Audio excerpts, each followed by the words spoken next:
drew you to her? Well, I mean, whatever, you know, she's a human being. Indulge me and indulge your nostalgia. For a start, look, I have always, whatever I have wanted in life, my life has never been dictated, policies in my life have never been dictated by fear or failure. I always chased my dreams, whatever they were. So it didn't matter if the whole world said this is going to fail. If I wanted it, I would have gone for it. Why did you want it then is my question to you. Because I found her very attractive. You know, I think Jemima had exceptional qualities.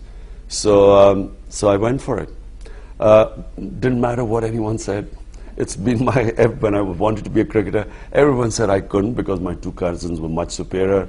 When I was going to build a hospital, everyone said, don't bother, you'll be destroyed. Or going into politics, the same thing. It doesn't matter to me. I never plan my life according to what people say.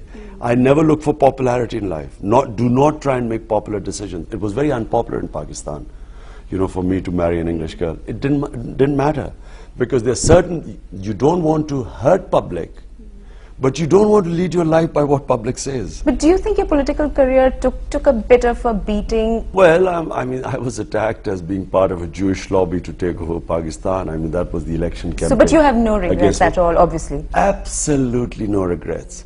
Because the more resistance you face in life, the stronger you get. That's what doesn't kill you, strengthens you. So, I have no regrets.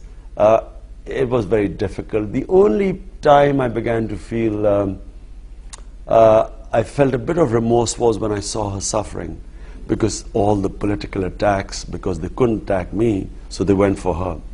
And, you know, I have such contempt for these political leaders, you know, who went for someone's wife, you know, someone who was vulnerable. But there was never any question in your mind that you had an option, which is that you could have said, okay, my concern for Pakistan comes out with the social welfare work that I do. I go and live a fantastic life in London, and who knows, maybe my marriage survives. No, to what? That I moved to London? It's not at all a consideration, isn't it? Look, being Pakistani is being Imran Khan, right? It's not even being Pakistani. It means life is for a purpose. There is a whole existence, the purpose to existence. I cannot imagine a life where I don't follow a passion or something, or a challenge, or I don't have specific goals. I can't imagine a life without goals. And now, Pakistan is your goal currently. Now, what would I be doing living in London? And Jemima knew this. She knew that I was fired by passions, and you know, I was always a dreamer. What would I be doing in London? I mean, a very easy existence, but totally purposeless. One final question. This is to end with a little bit of a laugh, and that is, you've been asked to pick the best bowler, the all-time great, the best batsman. I want you to pick from the current crop of cricketers someone who you think could inherit your legacy, not in terms of cricket, but in terms of the charisma, the sex appeal, the glamour that you brought to the game. Come on, Imran Khan, pick one. We did a lot of serious talk. Let's have a smile now. You know, but you look at it like that. Oh, there's no one who can be like Imran Khan, inimitable. Is that what you're going to say? No, you look at it like that. I never look at life like that, about glamour.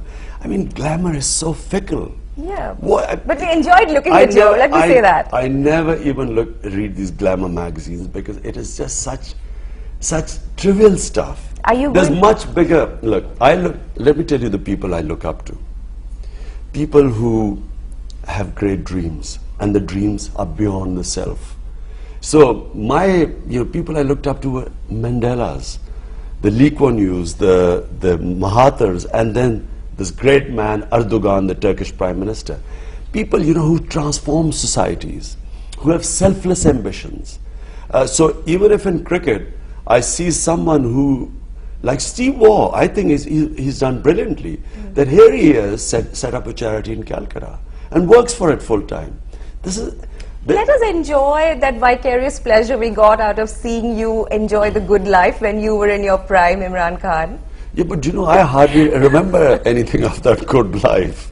I mean, someone asked me, Imran, don't you miss those good old days? I have never ever wanted to go back. Whatever has passed is only to learn from and move forward. You asked me a question about my mother. You know, when my mother died, it was the most painful thing I'd gone through. I trained my mind to block her memory because it was too painful to remember her last days. So I trained myself that whenever their memory would come, I would block it. And I think your mind is so powerful that the past, you just train your mind only to learn from the past. The next most painful thing was my divorce. You know, suddenly not being with my family, my children. And so I trained my mind, and eventually the Almighty has given us so much strength that the more we exercise the strength, the stronger we get. More power to you. I hope you continue getting stronger, and I hope that the kind of vision that you have and the work that you've put into it comes true, Imran Khan. It was a pleasure talking to you. Thank you.